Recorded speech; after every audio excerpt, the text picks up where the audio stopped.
A deafening crack split the morning air, followed by Brenda's shriek of horror. "My car!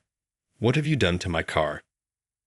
Across the pristine asphalt of the visitor parking lot, Brenda, the scourge of the HOA and self-proclaimed warden of all things neighborhood aesthetic, stood frozen. Her perfectly manicured hand flew to her throat, her face contorting into a mask of pure rage. Before her, previously unremarkable, sat her gleaming silver Lexus, now seemingly stranded on a tiny island. Overnight, a 3-foot-wide trench had materialized, encircling the vehicle like a medieval moat. The morning light glinted menacingly off the freshly poured concrete that formed the unforgiving barrier. "What is the meaning of this?" Brenda sputtered, her voice trembling with barely suppressed fury. A figure emerged from behind a nearby oak tree, a smug smile playing on their lips. It was Daniel, a relatively new resident, and most importantly, Brenda's newest nemesis. He held a steaming mug in one hand and a folded piece of paper in the other, a mischievous glint in his eye. "Good morning, Brenda," Daniel chirped, taking a leisurely sip of his coffee. "Hope you slept well. Just wanted to let you know you're parked illegally." Brenda's eyes widened. "Illegally? This is a visitor spot," she screeched, gesturing wildly at the expanse of empty asphalt. "Not anymore," Daniel countered, taking another deliberate sip of his coffee. He sauntered closer, stopping just out of arm's reach of the fuming woman. "See, this little patch of land? It's mine. Bought it fair and square. And guess what? I don't particularly like your car parked here." Brenda's face flushed a dangerous shade of crimson. You can't do this," she sputtered. Daniel's smile widened. "Oh, but I can," he countered, brandishing the folded paper. "And I did. Welcome to my property, Brenda.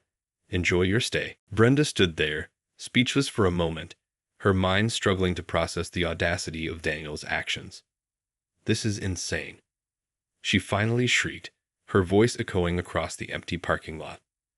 "You can't just buy a piece of land and trap people's cars." Daniel's smile didn't waver.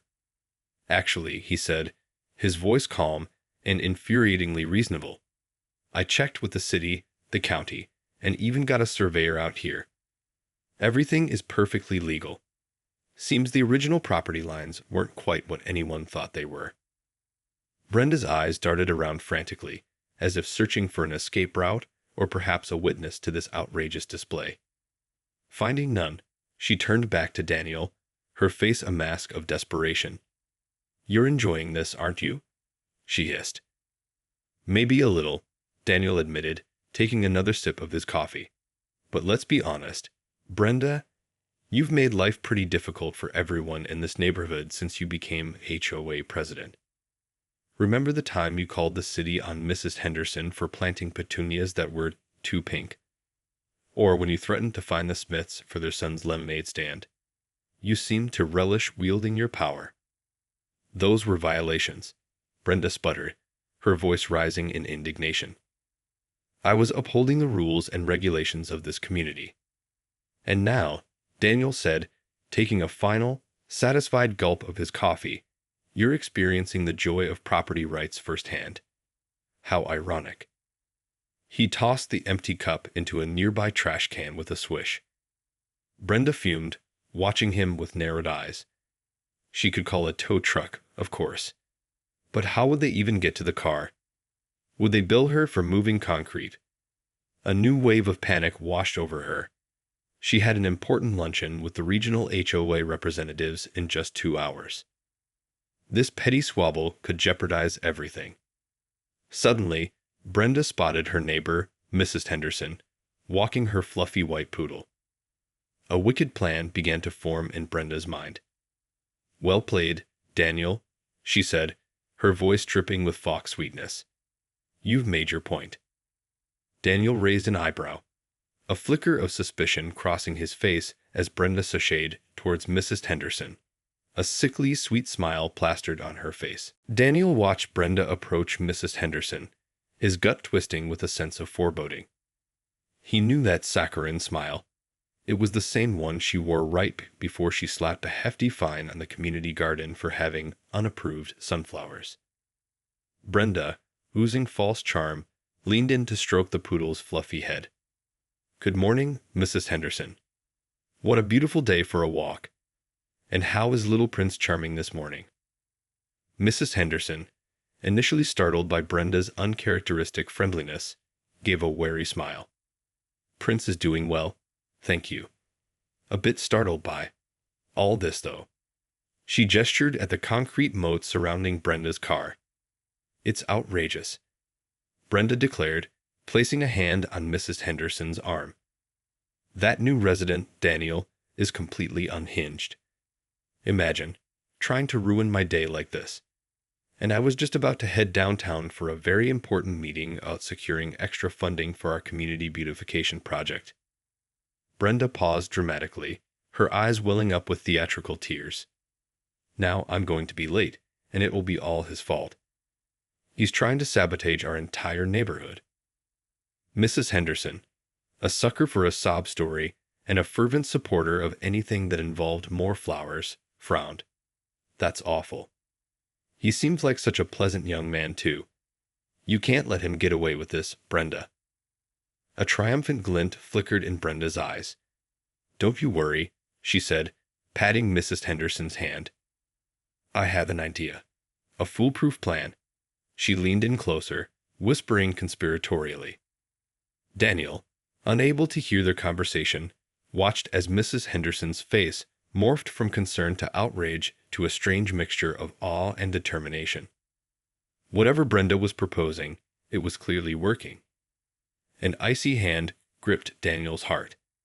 He had underestimated Brenda's manipulative skills, and now, it seemed, he might have inadvertently unleashed a force even he couldn't control. An hour later, Daniel watched in disbelief as a city zoning official, flanked by 2 police officers, pulled up in front of his house. They marched towards him, faces grim, Mrs. Henderson trailing behind like a self-satisfied Pekingese. "Mr. Daniel Miller?" the zoning official asked, voice clipped and officious. He held a clipboard in one hand and a measuring tape in the other.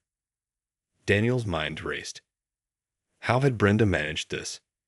He'd been so meticulous, so thorough in his research. What loophole had she exploited? "Yes, that's me," Daniel finally managed, trying to maintain a semblance of composure. "What can I do for you?" The zoning official gave him a curt nod. "We've received a complaint about a unique property modification you've made," he said, eyeing the concrete moat surrounding Brenda's car. "Seems you've inadvertently created a rather hazardous obstacle in a designated public access way." "Public access way," Daniel sputtered.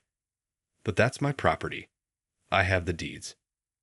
"That's what we're here to determine," the official interrupted, his tone brooking no argument. He gestured towards Mrs. Henderson.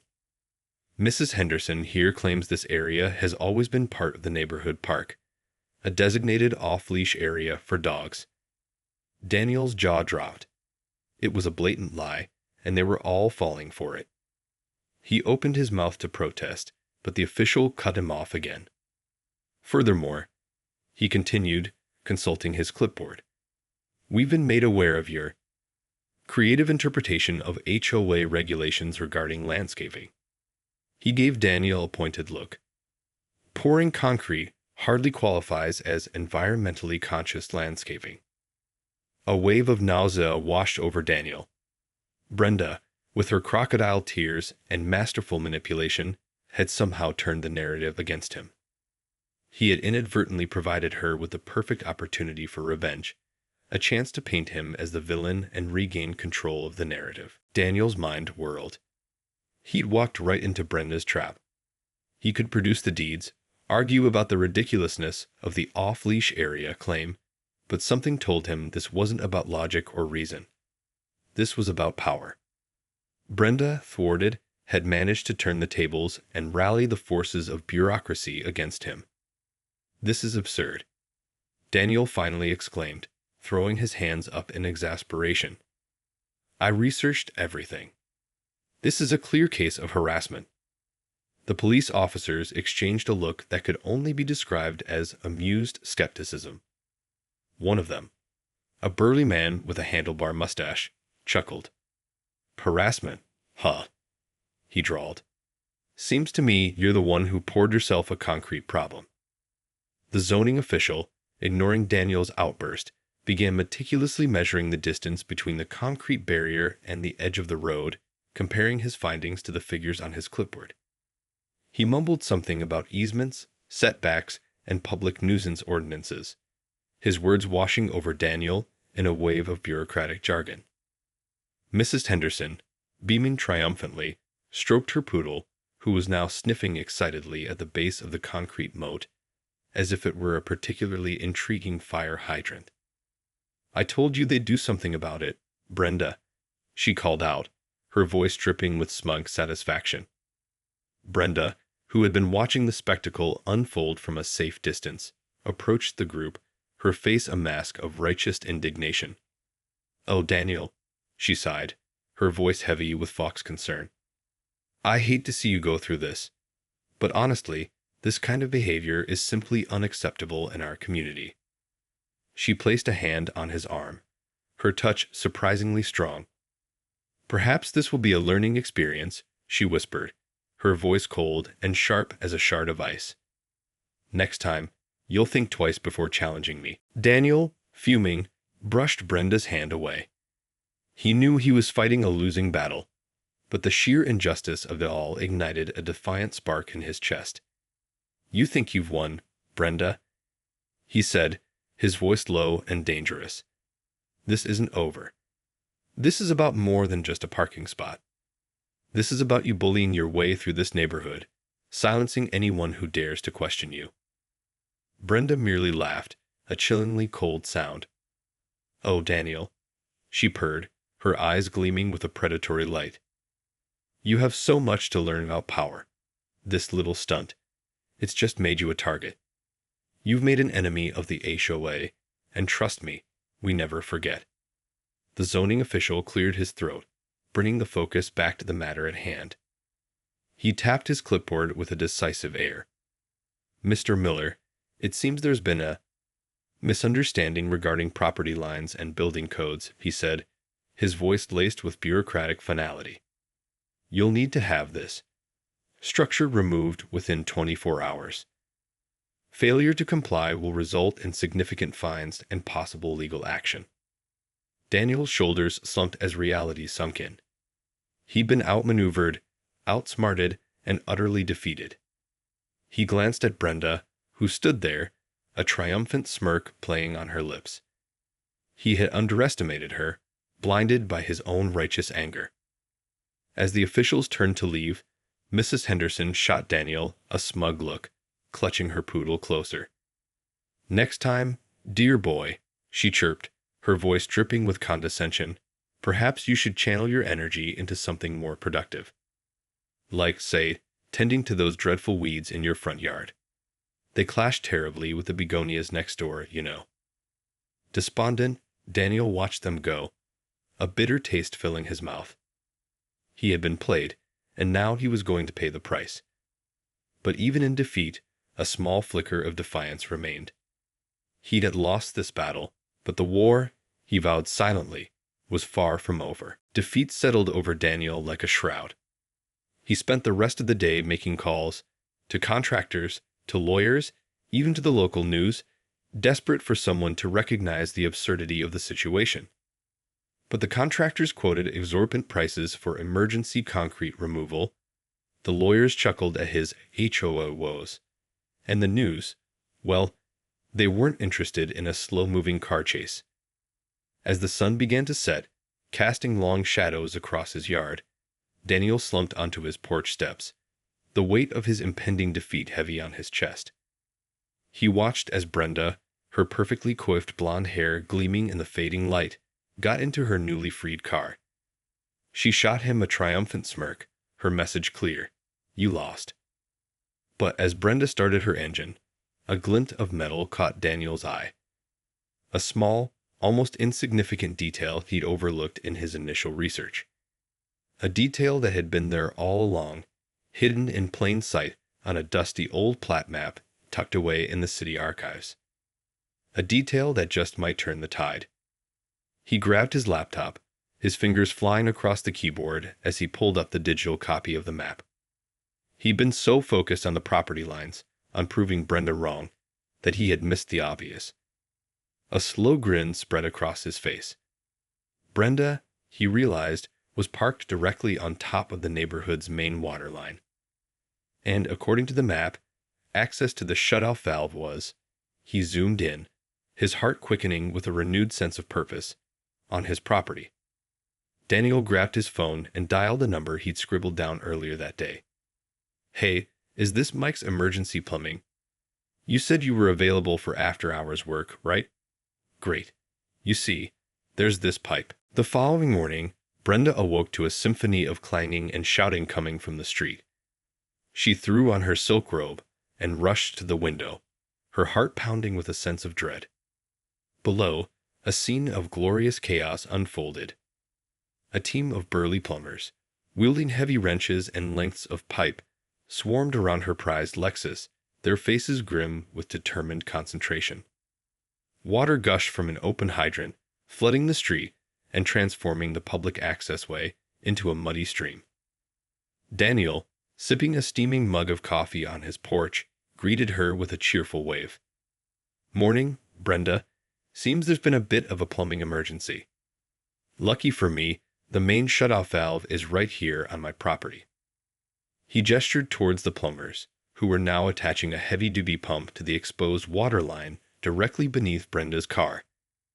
They need to relieve the pressure before they can repair the leak. Might take a while. Brenda stared in horror as the pump sputtered to life, its powerful engine vibrating through the street. Her Lexus, once a symbol of her status and authority, was now a helpless island in a sea of mud and machinery. She sputtered, searching for words, for a threat, for anything to regain control of the situation. But all that came out was a strangled, You can't be serious." Daniel took a leisurely sip of his coffee, a triumphant smirk playing on his lips. "Oh, but I am, Brenda," he said, his voice laced with quiet satisfaction. "It seems even the HOA can't fight the flow of progress, or a little plumbing emergency." He watched as Brenda, defeated and drenched in spray from the gushing hydrant, retreated back into her house. The sound of her door slamming echoed through the neighborhood, a symphony far sweeter than any birdsong. Life in the neighborhood, Daniel knew, would never be the same. He had exposed Brenda's tactics, challenged her authority, and most importantly, shown the other residents that even the most formidable HOA Karen could be defeated. As for the concrete moat, it remained a testament to their ongoing battle of wills. After all, Daniel had a feeling he might need it again.